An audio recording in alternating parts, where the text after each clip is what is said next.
Candy said she dropped off Hunter at 2:30 at his house. But what is sad about this case is Hunter was a 14-year-old minor boy, and Candice Bly bought him alcohol beverage. Hunter suffers of impulsive ADHD, and he is under therapy.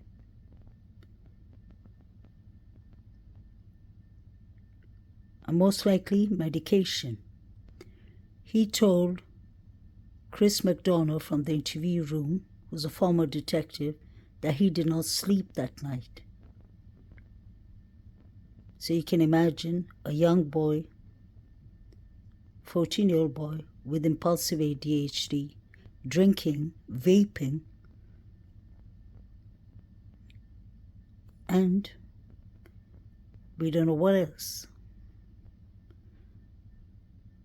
From the timeline of 2:30 to 6:30, nobody knows what happened to Summer. There's a lot of theories out there, like secondary drowning, which doesn't happen often, but Hunter told Chris McDonough that Summer went into the water, like she fell inside the water. He wasn't sure if it was 20 seconds or if it was a minute or a couple of minutes or more. Summer could have easily hit her head on the rock. Summer did not look very well. The last time she was seen in the car, she had a bump on her head. Nobody knows what happened to that poor little girl. The place where they live on Ben Hill Road has a lot of trigger warning, serious drugs, and alcohol addiction. Her father, Don Wells, has a criminal history of everything that you can think of. There's been a lot of domestic violence between this couple. They've even opened YouTube channels and shut it down. Don Wells got arrested for DUI a couple of months after Summer was missing. These two parents haven't been searching for their child. The other 3 boys were taken by the CPS, and there's a gag order on the case. This is a sad case, but I owe it to Summer to make this clip for her. Summer's still missing till today. We don't know if it's an accident. We don't know if human trafficking is involved, because the statistics are high at their place. Many people have been accused in this case. Neighbors, friends.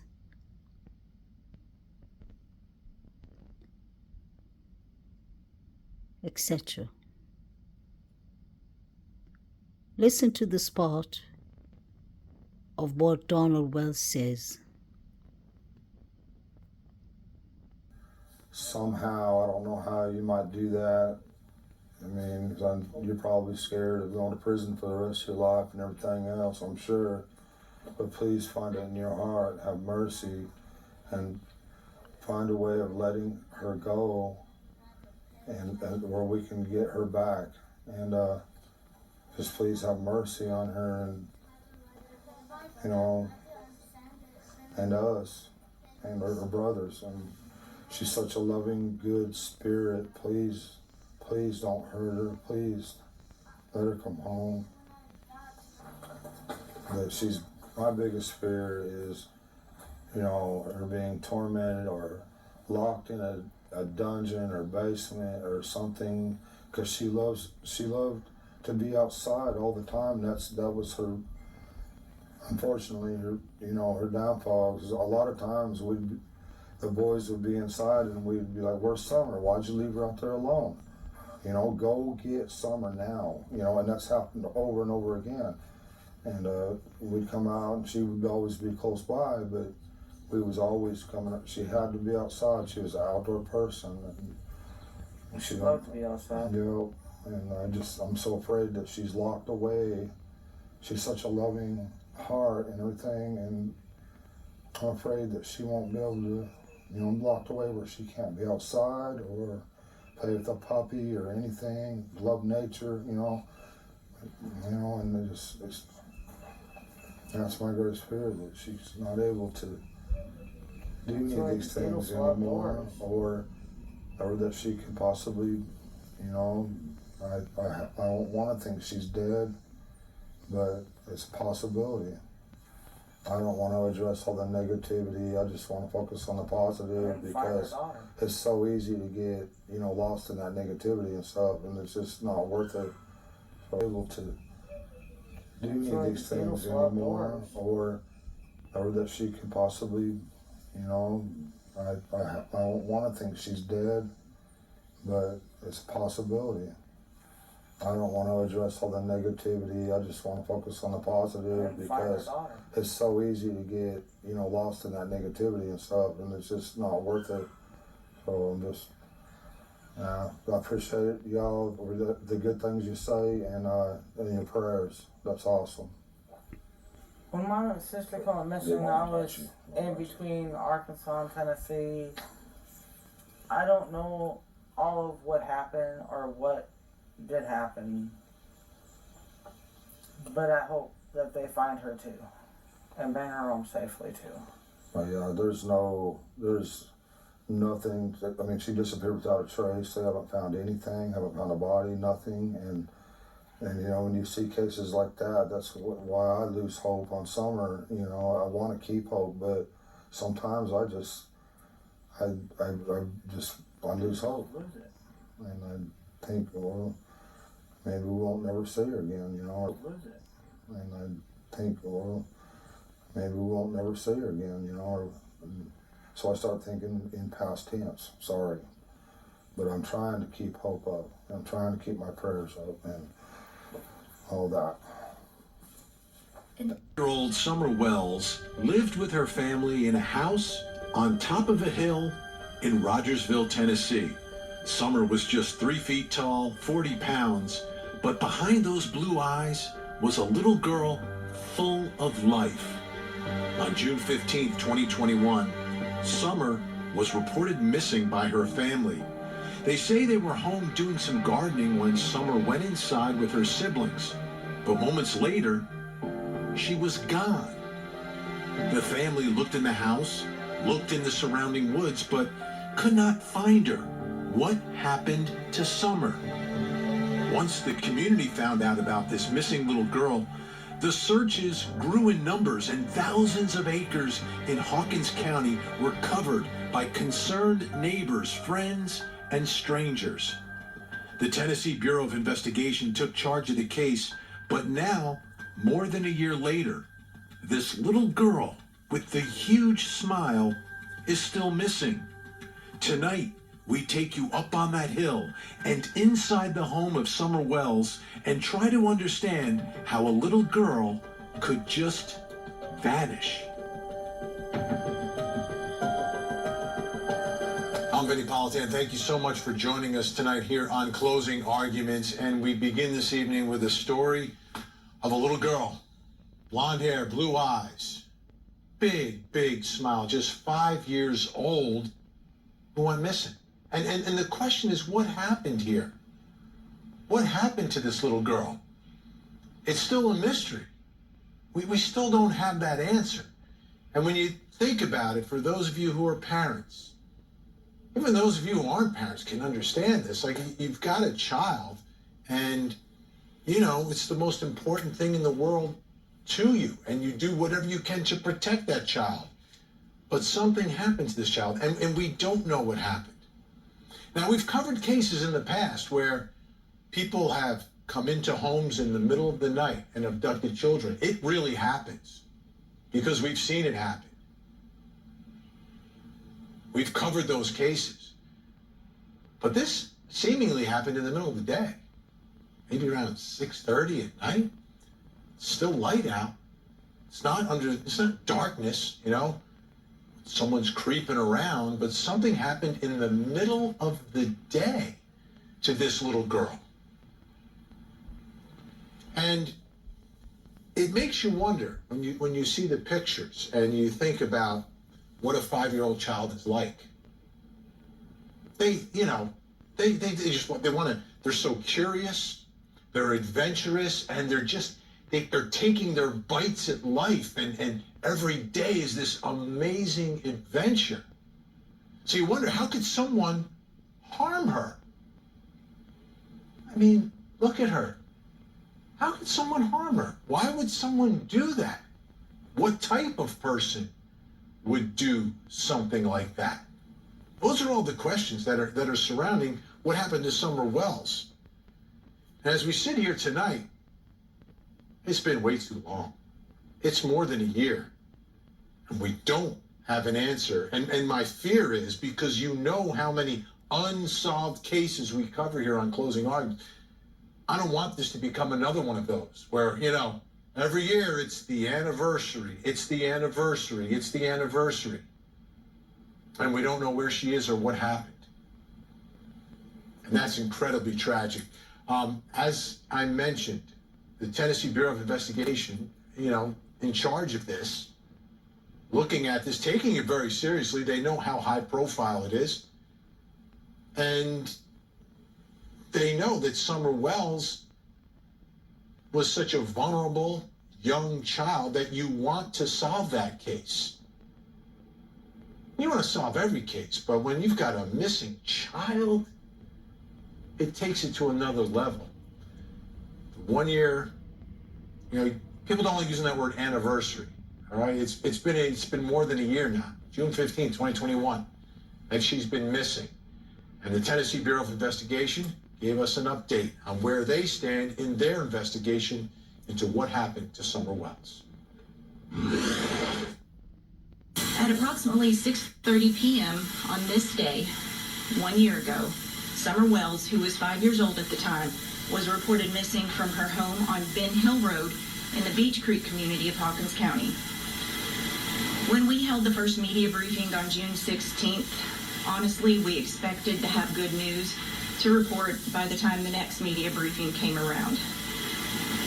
Unfortunately, instead, day after day ended in frustration and disappointment.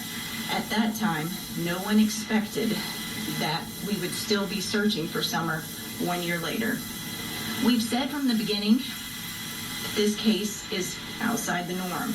There are few clues as to what happened to Summer, despite investigators doing everything within their power to find answers.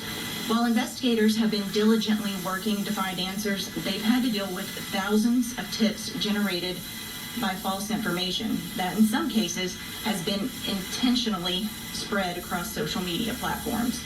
We know that this case has attracted the attention of individuals across the country who genuinely care about Summer and want nothing more but to help us find answers. We appreciate those people. However, we are also aware that there are some people using this case for their own personal gain by spreading false information on social media posted as facts. Some go as far as to solicit donations. This has had a major impact on the investigation and not in a good way. Moving forward, we ask the public not to submit tips as a result of a video they viewed on YouTube or a theory they've seen posted on Facebook. Please help us and only call if you have direct, specific information about the disappearance of Summer. Want to bring in a special guest joining us now tonight in Charleston, South Carolina, former homicide detective and host of The Interview Room with Chris McDonough. Chris McDonough with us. And Chris, I know you're one of the people that care about this case. You've done so much investigation and speaking to people. Can you believe that we're sitting here now more than a year later and still no answer? No, Vinny, I can't. I think this is a chess game right now, and the authorities who are working this, to that last point by the PIO there from TBI, there's been so much misinformation that has misguided, direction in relationship to investigators' time. So I think, when I first heard that piece of their, the press conference, it just reiterated the power of these platforms and how they should be utilized in a very responsible way so that the investigators can get on what they do and not have to waste time. So to answer your question, no, I can't believe we're still talking about this. Well, let's do this because, as I mentioned, you've done incredible work on the interview room, and folks, check it out. In incredible detail, taking a look at this case and the area. I want to play a piece of an interview you did with Summer's mom, where she kind of walked you through that house and walked you through what happened that day. Let's watch that, and then we'll continue to speak as that sort of tour that she gave you continues. Let's watch. Okay, watching TV, where's Summer? Summer, she was with me. Okay, so walk me through that. Alright, well, we walked up in here and we got Josie, Wyatt, and Waylon, the boys. Right, you put the groceries down, right? Yeah, well, we went back out and then we brought the groceries and put them down. And then she went and took her stuff to her house, put her stuff away. Okay, And then, of course, me and Summer went back over, put our stuff away. okay. You went back in. Yeah, me and Summer went back in the house. And then we were just doing normal stuff Okay. on the house like we normally do. And I come out, Mom was sitting there, I come out and I'm standing here. I was like, what are you doing? What are you staring at? She's like, these plants, I gotta get them transplanted. I was like, well, Summer will help us, so I went back in. By that time, she was sitting on the floor playing with her toys. Right here? No, in the kitchen where we were just at. Okay. She was actually sitting on the floor playing with the toys at that time. I said, Summer, you want to help plant flowers? And she jumped up, left her toys in us. That's cool. Yeah, So we walked that's over what here. kids do. It's their job. What? Okay? We walked over here and we transplanted these cactuses from the little pots that they were in. We transplanted these ones here into this bigger pot and that one into that bigger pot.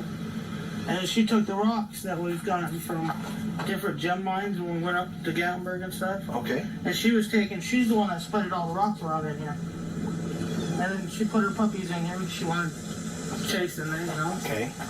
That was cool. Where are those puppies now? What do you mean? Oh, the little puppies, her ruins. Yeah, these little. Oh, yeah, those little guys. Oh, that's Paw Patrol. Yep. Yeah, that's the police one. Yep, that's Chase. He's always on the case. Okay. Okay. Oh, I see another one over here. She put him in there. Yep, you're on the cactus. Okay. Don't take those out, okay? No, I leave him right there. I know. Then we went in my mom's way. We can't get in there. Yeah, that's fine. Went in We there. went in there and got some candy and stuff. She gets some grandma. Okay. And I said, well, I'm going to go back over to the house. She wanted to go back, so I said I'd go back, Okay. And I brought her, I literally walked over to here. Like, literally walked right to here where I could see the boys and on the kitchen table. Got him. And I watched her walk in there. And afterwards, when she was already in there, I walked over and said, why? And he looked at me and I said, watch Sissy, I'll be right back. And that's when I walked back over to my mom's. Okay. And I was fixing her brace and stuff like that. And I said, well, Mom, I gotta go back over with the kids. And that's when I come back up into the house. Okay. With the boys. Okay. Not that. You walked into the house. I walked into here.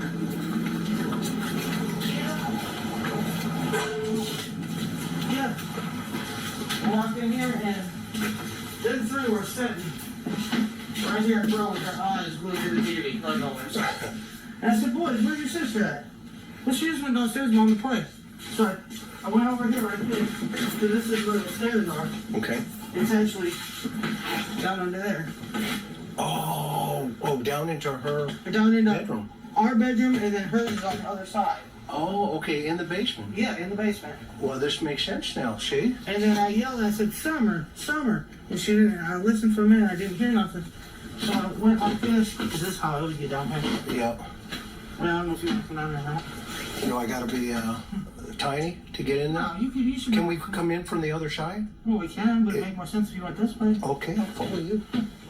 Oh, man. Chris, as we're watching your video,